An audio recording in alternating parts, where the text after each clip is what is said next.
सभी को डिस्टर्बेंस ना हो, क्योंकि कई भक्त जो है नॉइज है और यस साथ साथ देख रहे हैं और यहाँ से दोबारा करेंगे।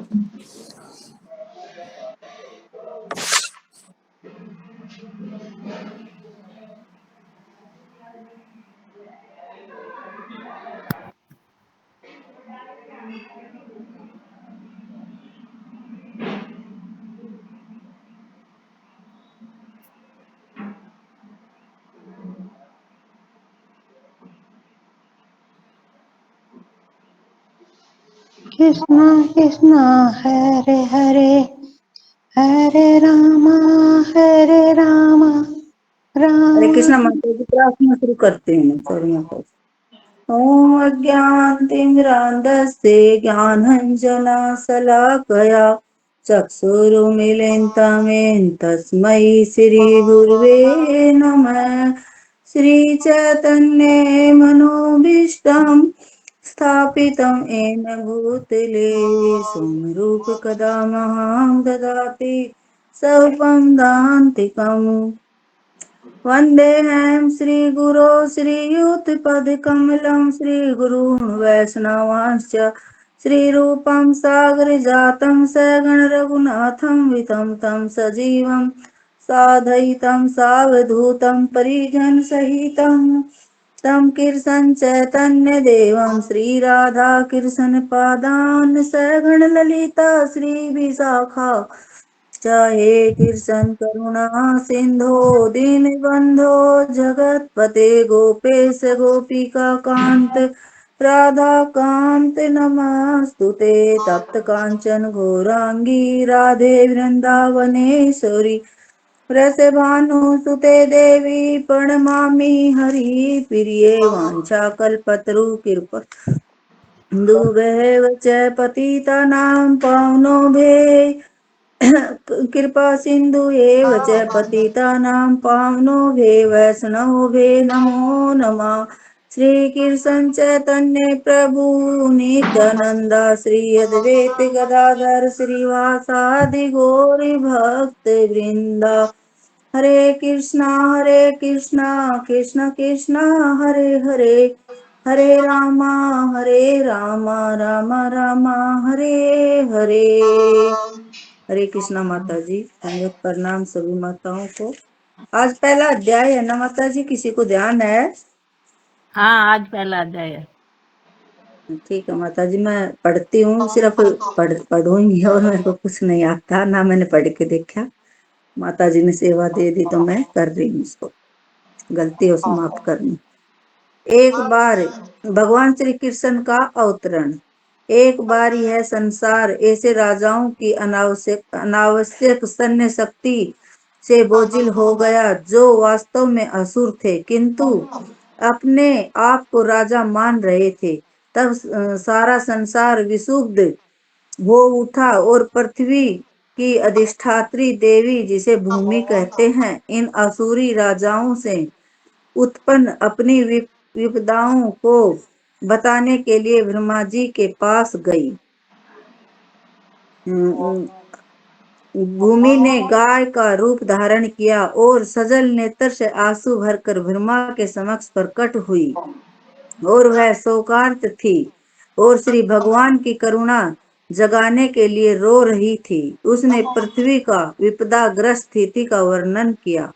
इसे सुनकर ब्रह्मा अत्यंत दुखित हुए और वे तुरंत क्षीर सागर के लिए चल पड़े, जहां भगवान श्री विष्णु निवास करते हैं और ब्रह्मा जी के साथ शिव जी इत्यादि सारे देवता थे और भूमि भी उनके साथ होली। क्षीर सागर के तट पर आकर ब्रह्मा जी भगवान श्री विष्णु को, जिन्होंने पहले वराह का दिव्य रूप धारण करके पृथ्वी लोक की रक्षा की थी, प्रसन्न करने का उपाय करने लगे।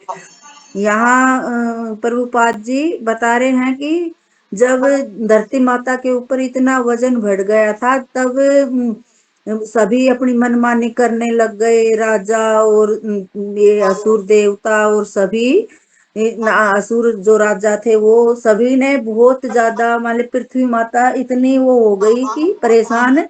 तब भूमि पृथ्वी माता ने गाय का रूप धारण किया और वह अपना दुख लेके ब्रह्मा जी के पास गई और वहां आंसू बहाने लगी।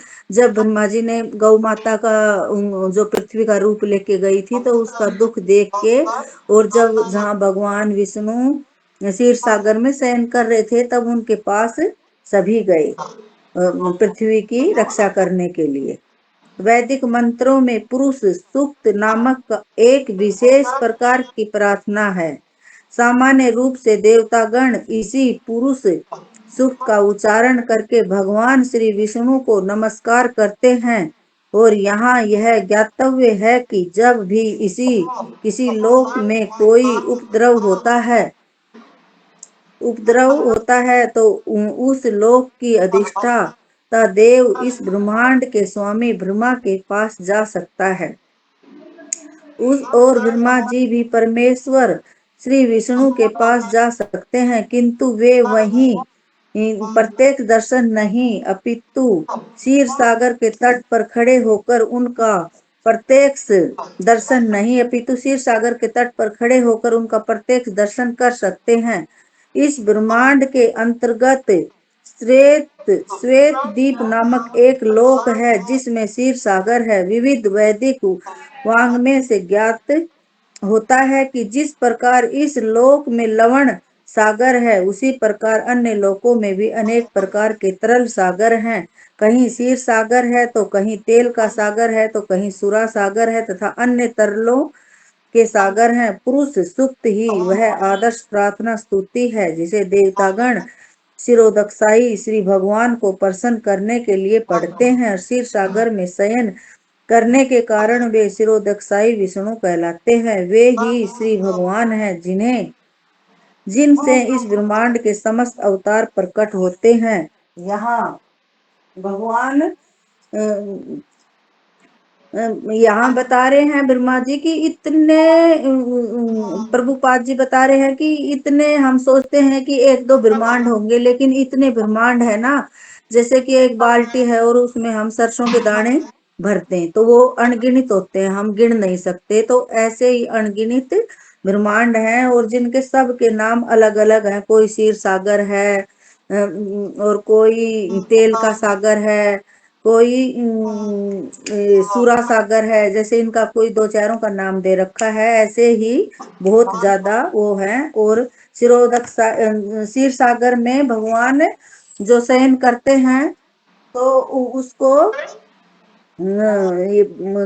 वो दूध का सागर होता है जहाँ विष्णु भगवान स्वयं कृष्ण शयन करते हैं, वहाँ जो ब्रह्मांड के समस्त अवतार प्रकट होते हैं।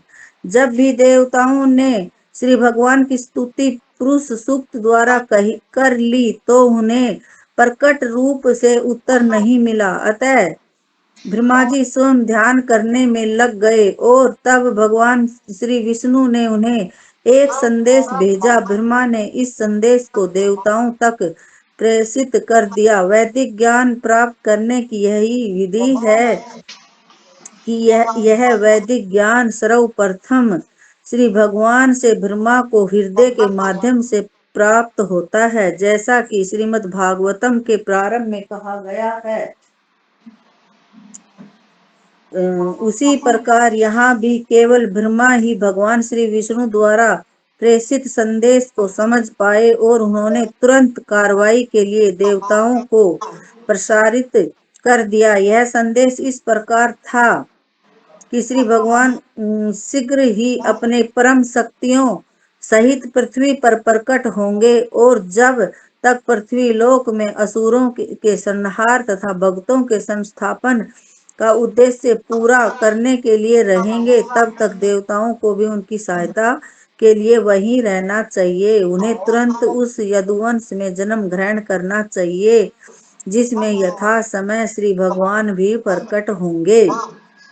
यहाँ यही बता रहे हैं हाँ जी की यहाँ भगवान बोल रहे हैं कि सभी देवता भी यहीं रहेंगे और जब तक भगवान असुर जब भगवान पृथ्वी लोक पर प्रकट होंगे और इनका जो ये असुर हैं इनका संहार करेंगे और यहाँ यदुवंश में भगवान अपना जन्म लेंगे। भगवान श्री कृष्ण स्वयं वसुदेव के पुत्र रूप में प्रकट होंगे। उनकी प्रकट होने के पूर्व सारे देवताओं को अपनी अपनी पत्नियों सहित संसार भर के विभिन्न पवित्र परिवारों में श्री भगवान को उनके कार्य में सहायता पहुंचाने के लिए प्रकट होना चाहिए। यहाँ पर तप्ती प्रायश्रम शब्द अत्यंत उपयुक्त है, जिसका अर्थ है कि देवताओं को चाहिए कि श्री भगवान को प्रसन्न करने के लिए इस पृथ्वी पर प्रकट हों। दूसरे शब्दों में कोई भी जीव जो श्री भगवान को प्रसन्न करने के लिए जीवित रहता है वह देवता है। और देवताओं को यह जानकारी भी दी गई है कि भगवान श्री कृष्ण के अवतार के पूर्व पृथ्वी पर भगवान श्री कृष्ण का पूर्ण अंश अनंत प्रकट होगा, जो अपने लाखों फनों से ब्रह्मांडों को धारण किए हुए है। उन्हें यह भी सूचित किया गया है कि श्री विष्णु की बहिरंगी शक्ति माया भी, जिससे समस्त बद्धजीव आकृष्ट होते हैं, परमेश्वर के आदेश के अंतर्गत उनकी प्रयोजन सिद्धि के लिए प्रकट होगी। समस्त देवताओं तथा भूमि को भी मधुर वचनों से आदेश तथा सांत्वना देने के पश्चात समस्त प्रजापतियों के पिता ब्रह्मा जी अपने धाम सर्वोच्च लोक ब्रह्मलोक को चले गए। यहाँ भगवान के उसके लिए जन्म के सभी तैयारियां बता रहे हैं कि जब भगवान यहाँ स्वयं वसुदेव के पुत्र के रूप में प्रकट होंगे और उनके प्रकट होने से पहले ही सारे देवता अपनी अपनी पत्नियों के सहित संसार में भर में विभिन्न पवित्र परिवारों में जन्म लेंगे और कार्यभार संभालेंगे, ऐसे कुछ बता रहे हैं। और जो कि श्री भगवान को प्रसन्न करने के लिए जो जीवित रहता है वह देवता है।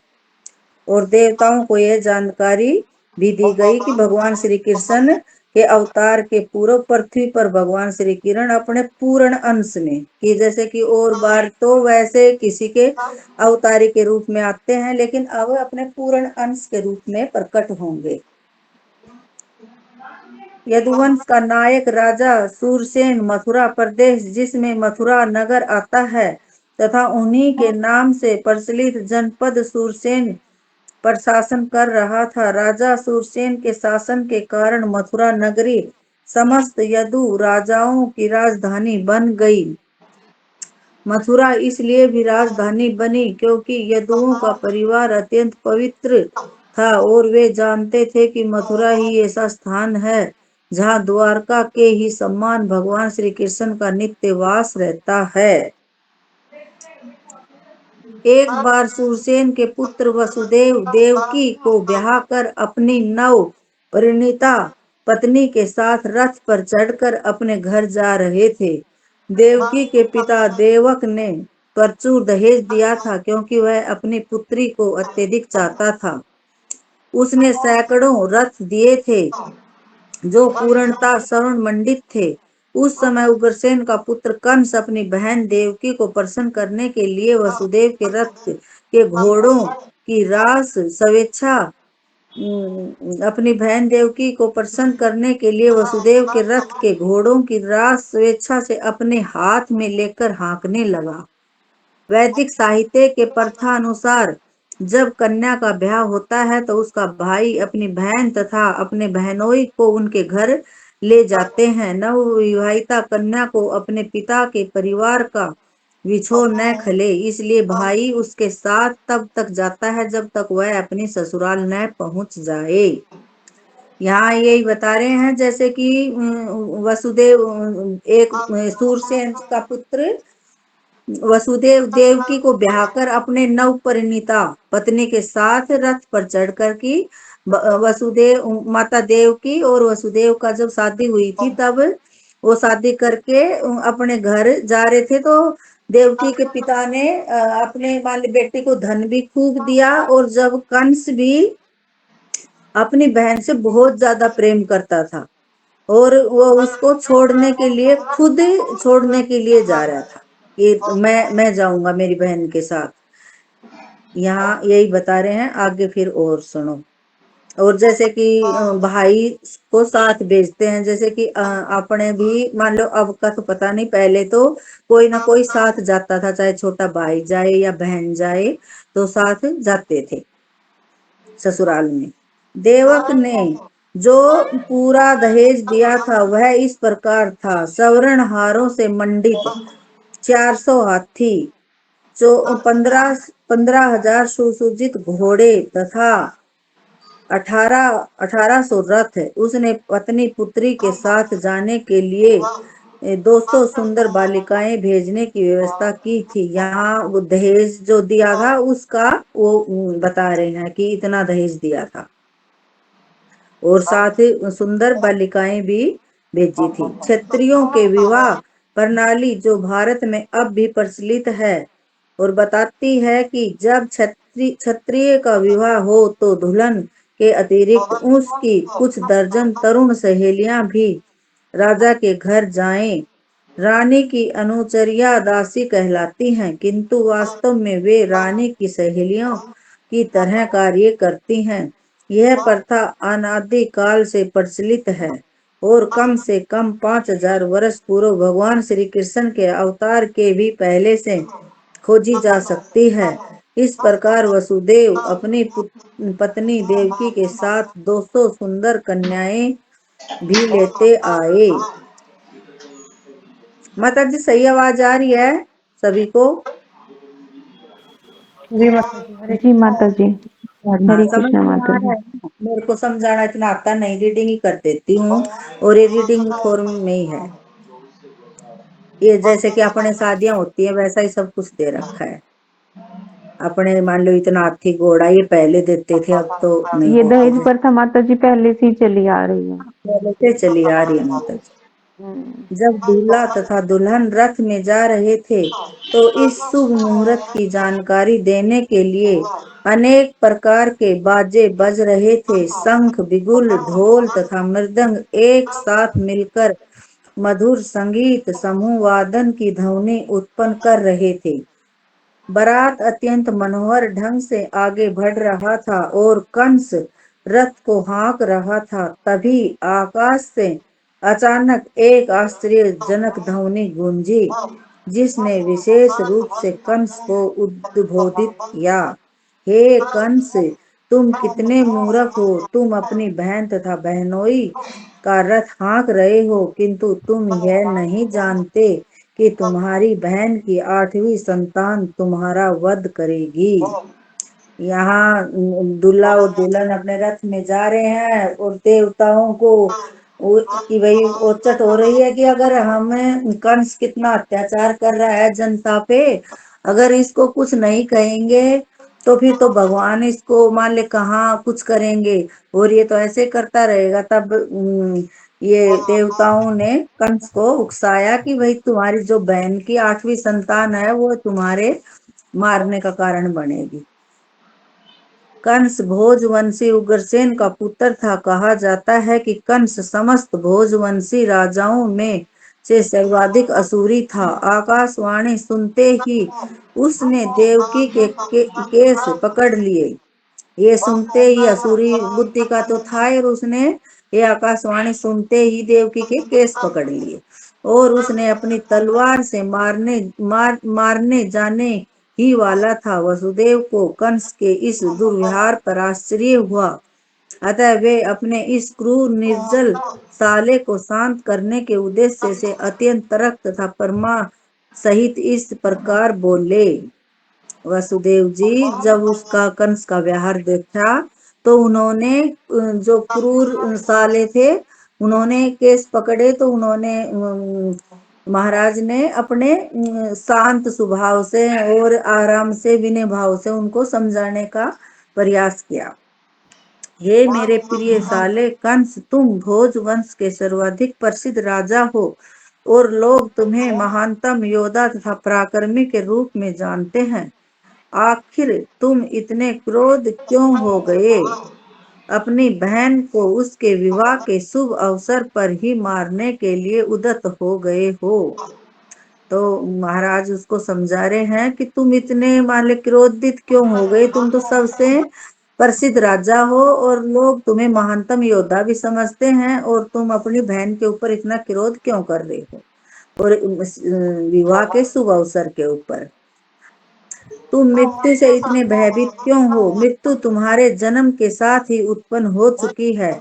जिस दिन तुमने जन्म लिया उसी दिन से तुम्हारी मृत्यु प्रारंभ हो गई है। मान लो कि तुम 25 वर्ष के हो, तो इसका अर्थ यह हुआ कि तुम पहले ही 25 वर्ष मर चुके हो। तुम हर पल हर क्षण मर रहे हो। तुम फिर मृत्यु से इतना क्यों डर रहे हो? अतः मृत्यु अवश्य भावी है। तुम चाहे आज मरो या 100 वर्ष बाद, तुम मृत्यु से बच नहीं सकते। तुम्हें मृत्यु से इतना क्यों डरना चाहिए? वस्तुतः मृत्यु का अर्थ है कि इस वर्तमान शरीर का विनाश।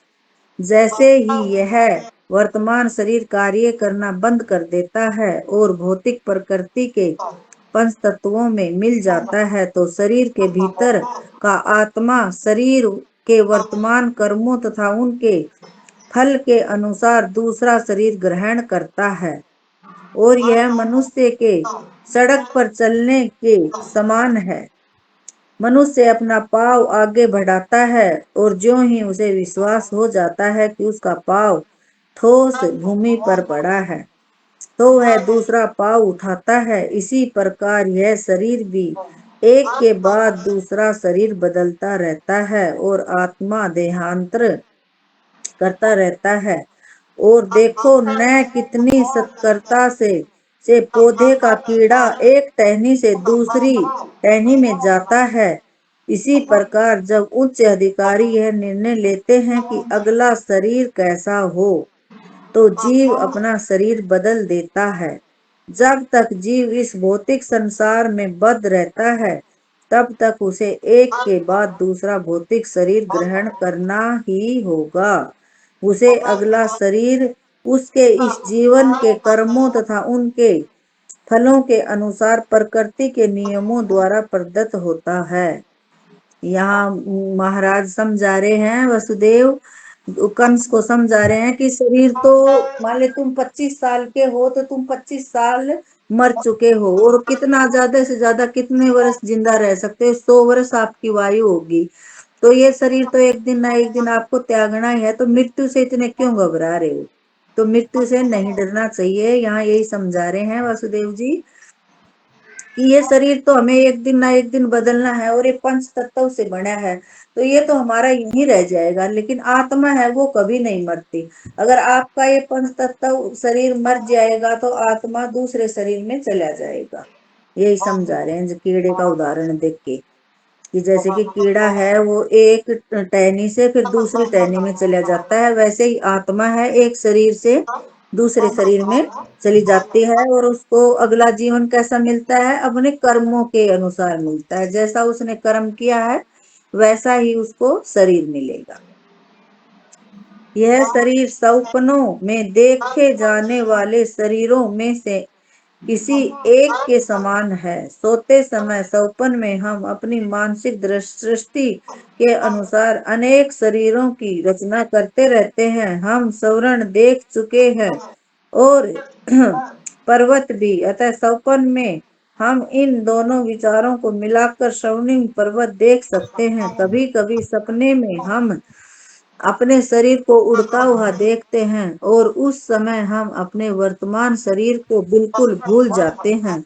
इसी प्रकार यह शरीर बदलते रहते हैं। जब तुम्हें कोई शरीर मिलता है, तो तुम विगत शरीर को भूल जाते हो। स्वप्न में हमें न जाने कितने नए प्रकार के शरीरों के साथ संपर्क कर सकते हैं, किंतु जगने पर हम उन सब को भूल जाते हैं। यह भौतिक शरीर वास्तव में हमारी मानसिक क्रियाशीलता की रचनाएं हैं, किंतु इस समय हम अपने विगत शरीरों का स्मरण नहीं कर पाते। वसुदेव जी ये सारी बातें उनको समझा रहे हैं कि ये स्वप्न के समान है, कि जैसे स्वप्न में हम कभी उड़ रहे हैं, कभी स्वप्न में हमें हमारे पीछे कोई दौड़ रहा है, तो हम कितने डर जाते हैं। जैसे कई बार शेर पीछे भागता है, या कुछ कुत्ते समझ लो, ये जैसे पहले हम छोटे थे तब भी कई बार ऐसे डर जाते थे कि जैसे नहीं होते हैं सांड, ये पीछे हो लिए, या कुछ ये आग के जोते होते हैं ये पीछे हो लिए, तो कितने डर के पसीने उस गली में जाते हैं, उस गली में जाते हैं और जान बचाते हैं कैसे कि हम बच जाएं हैं। और फिर आंख खुलती है तो मान ले ऐसे घबराए हुए होते हैं, लेकिन वहां कुछ भी नहीं होता। तो ऐसा ही हमारा ये शरीर है, सौपन के समान है, ये एक दिन शरीर तो यहीं रहेगा, पर ये आत्मा है ये दूसरे में चली जाएगी। मन बड़ा ही चंचल है, कभी यह कुछ स्वीकार करता है और तुरंत उसी वस्तु को अस्वीकार कर देता है। इंद्रिय तृप्ति के 5 विषयों के रूप, रस, गंध, शब्द तथा स्पर्श के संपर्क से मन स्वीकार और अस्वीकार करता रहता है। यहाँ 5 इंद्रियों के बारे में बता रहे हैं, जैसे कि रूप है, रस और गंध, शब्द तथा स्पर्श संपर्क ही मन स्वीकार और अस्वीकार करता है। इन 5 चीजों से ही हमारा मन स्वीकार करता है, और हमें रस जीभ से, रूप और ये गंध माने नाक से, शब्द जबान से, जीभ से, और स्पर्श त्वचा से ही हमारा मन स्वीकार करता है और अस्वीकार करता है। चिंतनशील विधि द्वारा मन इंद्रिय तृप्ति के विषयों से के संपर्क में आता है और जीव इच्छा अनुसार विशेष प्रकार का शरीर प्राप्त करता है। अतः शरीर भौतिक प्रकृति के नियमों द्वारा प्रदत्त एक उपहार है।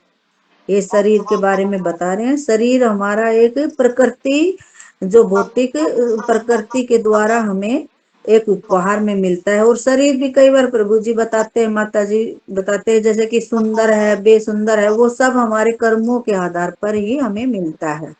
वैसे नहीं मिलता कि कोई सुंदर है तो वो भी हमारे कर्म के अनुसार मिलता है।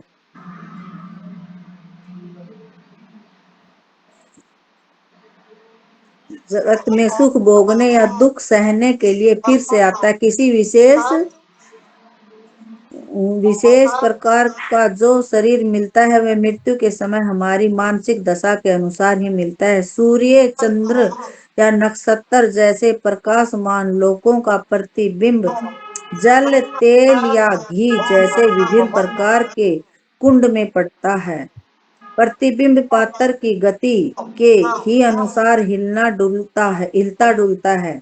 चंद्रमा का प्रतिबिंब जल पर पड़ता है और हिलता नहीं। इसी प्रकार मानसिक कल्पना मनोधर्म से जीव विभिन्न प्रकार के शरीर ग्रहण करता है। यद्यपि उसका इन शरीरों से कोई संबंध नहीं होता, किंतु माया के प्रभाव से मोहित होने के कारण जीव सोचता है कि उसका संबंध एक विशेष प्रकार के शरीर से है। बद्ध जीवों की यही जीवन शैली है। मान लो कि कोई जीव इस समय मनुष्य शरीर को प्राप्त है। वह सोचता है कि वह किसी मानव समुदाय या किसी विशेष देश या विशिष्ट स्थान से संबंधित है। वह अपनी पहचान उसी रूप में करता है और व्यर्थ ही दूसरे शरीर की तैयारी में जुट जाता है, जिसकी उसे आवश्यकता नहीं होती। ऐसी इच्छाएं तथा मानसिक कल्पनाएं विभिन्न प्रकार के शरीर के कारण हैं। भौतिक प्रकृति का आच्छादक प्रभाव इतना प्रबल होता है कि जीव को जैसा भी शरीर मिलता है वह उसी के में प्रसन्न होता है और अत्यंत प्रसन्नता पूर्वक उस शरीर से अपनी पहचान करने लगता है। अतः मेरी प्रार्थना है कि तुम अपने मन तथा शरीर के आदेशों से अभिभूत न हो। ये माता जी फिर पढ़ देती हूँ, मान लो थोड़ा कम ही समझ आया है, सभी को थोड़ा अच्छा, मेरे को तो कुछ इतना नहीं आया। सूर्य, चंद्रमा या नक्षत्र जैसे प्रकाशमान लोकों का प्रतिबिंब जल, तेल या घी जैसे विभिन्न प्रकार के कुंड में पड़ता है, तो यह प्रतिबिंब पात्र की गति के अनुसार हिलता डुलता है। ये इसका मतलब माता जी अब थोड़ा मेरे को समझ आया है कि जैसे सूर्य चंद्र का जो प्रकाश किसी प्रतिबिंब वाले किसी बर्तन में हम तेल या जल डालते हैं तो वो हिलता डुलता है, तो वो उसके प्रतिबिंब से हिलता डुलता है। जब सूर्य थोड़ा सरकता है, चंद्रमा सरकता है, तब वो हिलता डुलता है। शायद तो इसका यही मतलब होगा। हरे कृष्ण तो माता चंद्रमा जी। का, हरे हरे कृष्णा कृष्ण माता जी, माता हरे जी। कृष्णा। जैसे पात्र में जल या तेल होता है, वो जल हिलता है ना, तो प्रतिदिन मिलता है। नीचे जैसे हम जैसे कि तसले में या कोई कुंड या टंकी वगैरह होती है, उसमें जैसे पानी भरा हुआ है और उसमें चंद्रमा की या सूरज की परछाई आती है, तो जैसे ही हम उसमें पानी को हिलाते हैं तो उसकी परछाई दिखती है। हाँ माता जी, यही है इसका मतलब। तो जब हम पानी को रुको लाते होंगे शायद, और माता जी आप और अच्छे से समझा दो। ठीक है, उनको जादू करते हैं। चंद्रमा का प्रतिबिंब जल पर पड़ता है और जल के हिलने से चंद्रमा भी हिलता प्रतीत होता है। हाँ, यही मतलब है, माता जी ने बताया है ना, जब वो जल हिलता है तो चंद्रमा भी हिलता हुआ हमें प्रतीत होता है। कि जैसे हम पानी में देखते हैं कि वो हिल रहा है, तो हमें ये लगेगा कि, हमें ये नहीं लगेगा कि पानी हिल रहा है, चंद्रमा या सूरज हिल रहा है, ऐसा लगता है। इसी प्रकार मानसिक कल्पना मनोधर्म से जीव विभिन्न प्रकार के शरीर ग्रहण करता है, यद्यपि उसका इन शरीरों से कोई संबंध नहीं होता। संबंध एक विशेष प्रकार के शरीर से है। बद्ध जीवों की यही जीवन शैली है। मान लो कि कोई जीव इस समय मनुष्य शरीर को प्राप्त है। वह सोचता है कि वह किसी मानव समुदाय या किसी विशेष देश विशिष्ट स्थान से संबंधित है। वह अपनी पहचान उसी रूप में करता है और व्यर्थ ही दूसरे शरीर की तैयारी में जुट जाता है, जिसकी उसे आवश्यकता नहीं होती। ऐसी इच्छाएं तथा मानसिक कल्पनाएं विभिन्न प्रकार के शरीर के कारण हैं, और भौतिक प्रकृति का आच्छादक प्रभाव इतना प्रबल होता है कि जीव को जैसा भी शरीर मिलता है वह उसी में प्रसन्न रहता है और अत्यंत प्रसन्नता पूर्वक उस शरीर से अपनी पहचान करने लगता है। कि मेरी प्रार्थना है कि तुम अपने मन तथा शरीर के आदेशों से अभिभूत न हो। यहाँ पर उपाध्य जी इमेरवन से यही बता रहे हैं कि मनुष्य को या कोई भी जीव है, उसको जो भी शरीर मिलता है वो उसी में प्रसन्न हो जाता है। कि जैसे कि कई बार प्रभु जी भी बताते हैं कि जब ब्रह्मा जी को शायद ब्रह्मा जी को मिला था, या उसका कौन सा है, इंद्र को उसका जो मल खाता है ना, उसको क्या बोलते हैं, सुअर का इंद्र शरीर मिला, वो इंद्र उसमें भी को। कितना प्रसन्न था। तो भी वो उसको लेने आए खुद, तो भी बोल रहे नहीं नहीं, मैं तो मेरे बहुत खुश हूँ मेरे बच्चों के साथ। तो ये माता जी आप कुछ कविता माता जी इसमें समझा दो थोड़ा बहुत, फिर इतने टाइम हो जाएगा, 2-3 मिनट है, ये आखिरी का पैरा समझा दो। हरे कृष्ण माता जी। वो इंद्र देव को मिला था शरीर का, वो शुक्र का हाँ, शरीर इंद्रदेव। श्राप की वजह से। और इसमें बताया गया है कि जैसे कोई जैसे हम अपने शरीर से अपनी पहचान करते हैं, आत्मा माता जी से। आपकी थोड़ी मेरे को आवाज कम समझ में आ रही है, मेरे को ही आ रही है सभी को। हरे कृष्ण सारी बातें जी। हाँ, सही। वो माता जी इसमें बताया गया है कि जैसे हम अपनी पहचान शरीर से करते हैं, आत्मा से नहीं करते ना। कोई भी, हर कोई ये सोचता है कि ये मेरा परिवार है, ये मेरा देश है, ये मैं इस समाज से संबंधित हूँ, मेरी जाति ये है, तो ऐसे हम इसी में खुश रहते हैं। तो उसमें हमें ऐसे ये समझना नहीं चाहिए कि भाई हम इस जो शरीर से संबंधित जो रिश्ते हैं, जो शरीर से संबंधित जितना भी हमारा रिलेशन है, उसको नहीं मानना चाहिए। हमें ये सोचना चाहिए कि हम आत्मा है, और आत्मा से रिलेशन जो जिस चीज का है, हमें उसी को मान के अपना जीवन बिताना चाहिए। जैसे वैसे तो हर कोई ये सोचता है कि ये मेरा परिवार है, ये मेरे बच्चे हैं, ये है वो है, और उसी में खुश रहते हैं। उनको जैसा शरीर जैसा परिवार मिलता है, और वो अगले आत्मा की तैयारी नहीं करते, वो अगले शरीर की तैयारी करते हैं। जैसे अब मानव शरीर है और अगले शरीर में जाने के लिए वो ये नहीं सोचते कि भाई हम अपनी आत्मा को तृप्त करें, आत्मा के लिए नहीं सोचते, वो सोचते हैं कि भाई अगला शरीर बनना है, वो अगला शरीर किसी भी चीज का होगा उसी में वो खुश रहते हैं। तो इसमें प्रभुपाद जी बता रहे हैं आखिरी में कि मेरी प्रार्थना ये है कि तुम अपने मन और शरीर के वश में मत हो, तुम अपनी आत्मा से अपना सब कुछ जो भी है भगवान का स्मरण करो, भगवान का नाम लो, उससे तुम्हारा जो ये है उसी से प्रबल होगा जो भी तुम्हारा है भौतिक प्रकृति का, ये जो क्या नाम है,